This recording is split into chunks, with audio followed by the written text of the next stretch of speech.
but they really want you to chase them because they're interested in you being interested in them. But all of that is strange. Hello, everyone. Welcome back to the channel. My name is Morgan, and this is going to be my first story time. I don't know if I'm going to be doing a lot of story time. This is an impromptu video. It just actually happened. So I don't understand what's going on with men. I don't understand what's going on with men these days. And this is not a male bashing video or anything like that.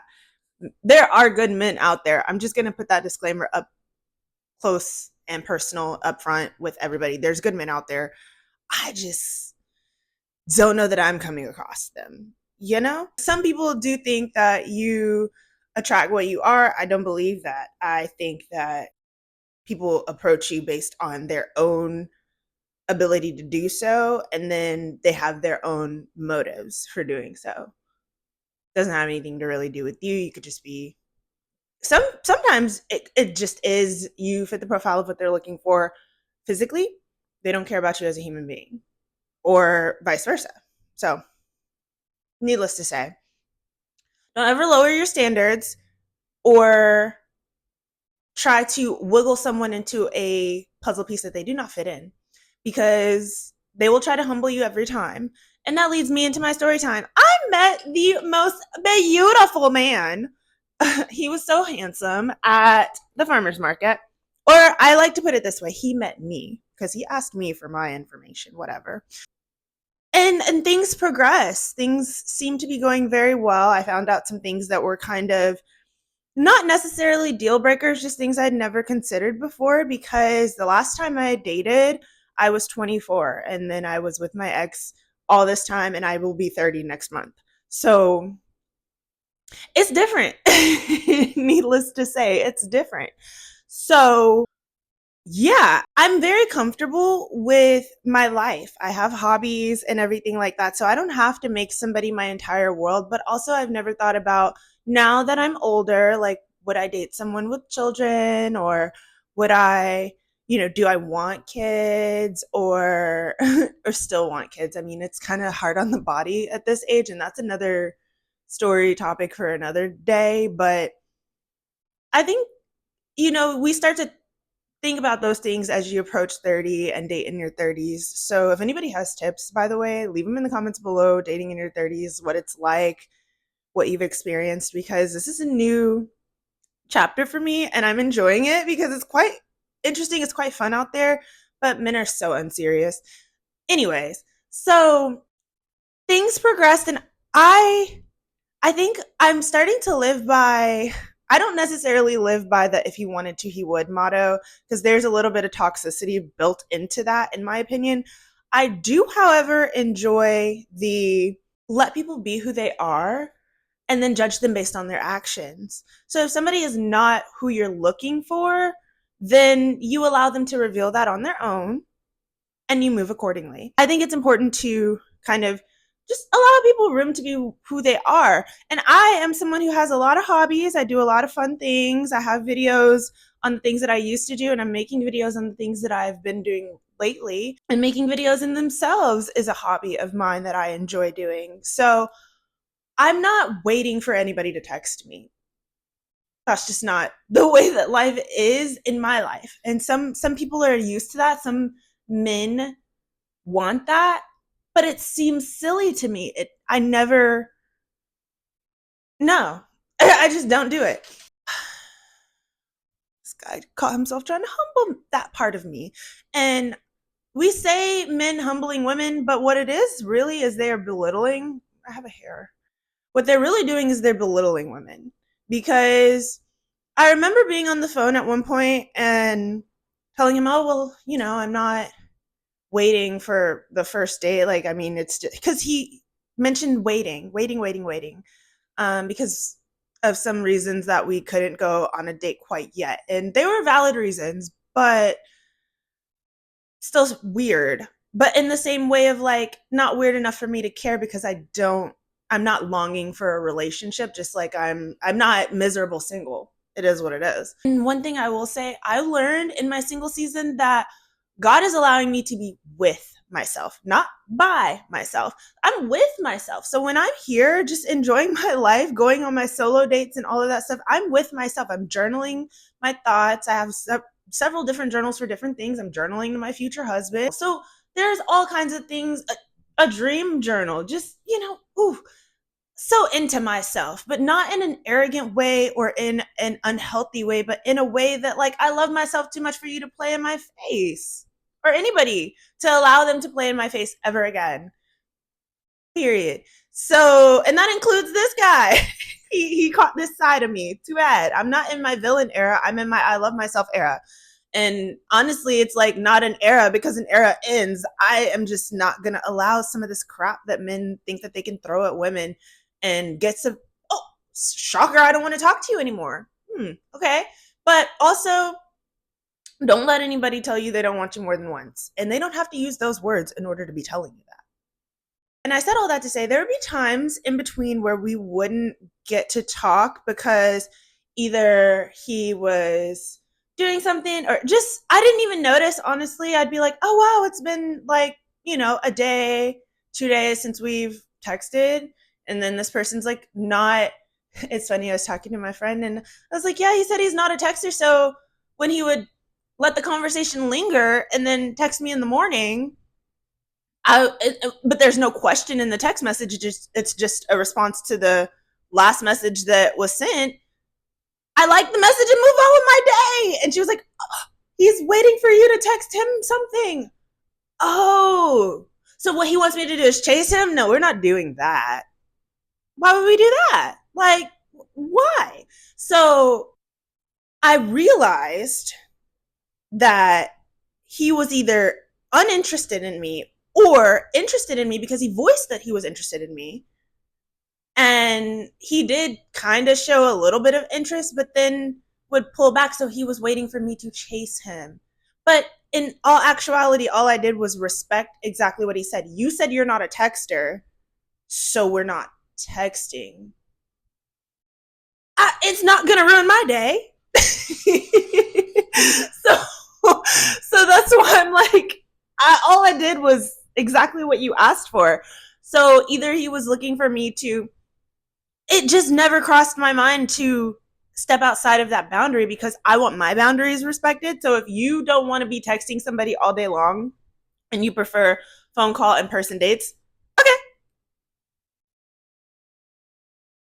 okay. So I don't know what, because texting you would show lack of restraint. It would show that I don't respect myself. And it would also show that I lack the ability to respect your boundaries as well as uphold my own. Why do I have time to be texting you when you said you don't want to be texted? Like, okay.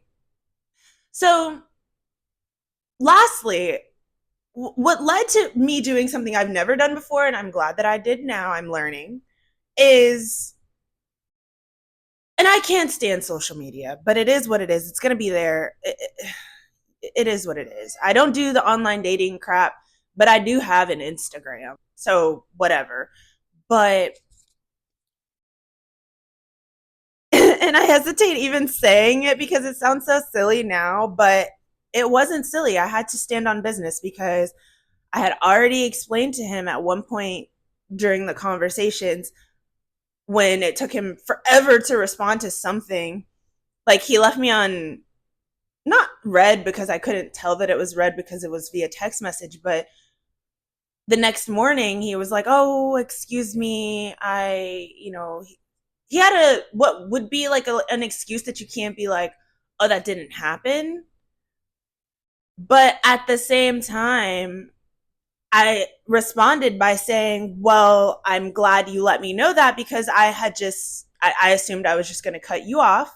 Or I not assumed, I was going to cut him, like it was done. I was like, oh, well. Because I thought he ghosted. So we're done here. Ain't nothing else to talk about. But he did text me early in the morning the next day and explain what happened. So that was cool. But what was not cool is he looked at a story, replied to it, and then I was just like, I replied to his reply with something that was just, like leaving the conversation open because we hadn't talked the day prior, but he would watch my stories or whatever. and he left me on scene. Ooh, he thought it was going to hurt my ego, and it did. It did for a couple of seconds, and then I picked that thing up off the floor and realized who the heck I am, and realized that God, you know what is it? They say that, oh, man's rejection is God's protection. Okay, because I had already told him that normally people would assume that if you do not like texting and we hadn't had a phone call and you can't do in-person dates because of this medical situation, then maybe you're not interested, you know? It kind of feels like rejection to me. And that person was just like, oh no, that's not at all how I'm trying to come off. Then you left me on scene for like 8 hours and then had the nerve to text me later and ask how my day was going. Did I reply? I may have replied several hours later with a snarky remark that said, try again. I didn't want him to try again. But I was a little bit irritated. So don't ever let a guy try to humble you in the way of, like, if they just don't want you, but they're trying to, like, tell you they're interested, but they really want you to chase them because they're interested in you being interested in them, let it go. So I responded and said, the icky feeling that I got and the disrespect that you put out from leaving me on scene is why I'm no longer interested, but hope you find what you're looking for. And I moved on with my day. And I have not talked to him since. I made him unfollow me. We unfollowed. And what's funny is the only reason after he left me on scene from the story situation, I know, Sophie, guys are weird. After he left me on scene from that, I made him unfollow me and I unfollowed him because my profile that y'all don't know about, my actual profile, is private. And that's why he texted me about an hour later after I made him unfollow me, after he had left me on scene for several hours. I had already been done with him. So why did you make me implement these boundaries that I already told you I was going to implement? I told you I cut people off for ghosting. You had to test that. You don't like me for real. Why? Or you like me and you want me to chase you. I don't know which is worse. You not liking me or you liking me and wanting me to chase you. Ew. Ew. I don't want it. I don't want it. I don't want it. So we haven't talked, and that's my story. And I just thought it was really freaking irritating because men are so unserious. Because what is the point of trying to humble somebody because you feel, I don't know if this person is like insecure, or maybe they're like, oh wow, she's out of my league, I have to bring her down. If she chases me, then I'll know that it's worth it. But all of that is strange, very strange. And yeah, so for now, I'm not really I'm just kind of like, not for now. I'm never talking to this person again. I'm cool with that. But I just think it's wild that I have to look out for guys trying to have me dry chase them when they're not even like, I'm trying to be nice. When we are in different places, I'll say that. We're in different places. We don't want the same things. And I don't see why. I just don't understand. Please, somebody in the comments below, tell me if I am tripping or if there's something that, like, about the dating scene that, like, all these guys are just drinking the same water of, like, oh, she's got to chase me. She's got to want me. I'm the prize. Like, sir, I don't understand why you would think that. I really, it does not compute. I mean, obviously, I can understand why somebody would want to be chased as a woman, but like, you're a man, so like, it's not gonna be you. Anyway, so that's my story. Maybe I will do a dating series because I am actively dating, but I'm in my singleness season. So by actively dating, I mean if God put somebody in my path, then maybe. But you know what? I'm also starting to think that maybe he was not put in my path by God because, okay, I skipped church that day to go buy some honey from the farmer's market because I wanted to make elderberry infused honey. Okay, so I was supposed to be at church. I was never supposed to meet him. I don't even go to that specific farmer's market. So it could be a trick of the enemy because he really tried to make me feel the spirit of rejection as if I'm not that girl. Crazy. And I'm not saying that in an arrogant way, just I love myself. How dare you try to make me feel less than because you feel whatever kind of way? That's rude. So, anyways, moving on with my life, I'm bringing you some more videos. This is probably going to be something I can edit fairly quickly and get out hopefully today or tomorrow. I'm going to try to do it today. Yeah, but wow, these men are crazy. Let me know your unserious stories below. Maybe we can do a series where I read some unserious dating story times. If y'all email them to me, hit me up at itsmorgansaron@gmail.com. But and don't mind this mic. This mic is just for this video. I promise you by the next video. Okay, I can't promise that because actually I recorded another video that's coming out and it's going to have this mic in it in this outfit. But everything after today will have OBS. So we'll be good. You'll have my original mic I used to use. It'll sound way better. Sorry, guys. Anyways, if you like this video, I don't really know. This is going to give you a video that says it's best for you. So try it out. Let me know. Was it best for you? Come back and let me know on this video. If it wasn't, I'll do a different end screen next time. And if you like sporadic lifestyle videos, go ahead and subscribe because I'm making them. So there's that. They'll come when they come. Eventually, we'll be on a schedule. I'm not going to tell you when that's going to be. So, yeah. Thank you for watching, and I will see you here or somewhere on the channel. Bye.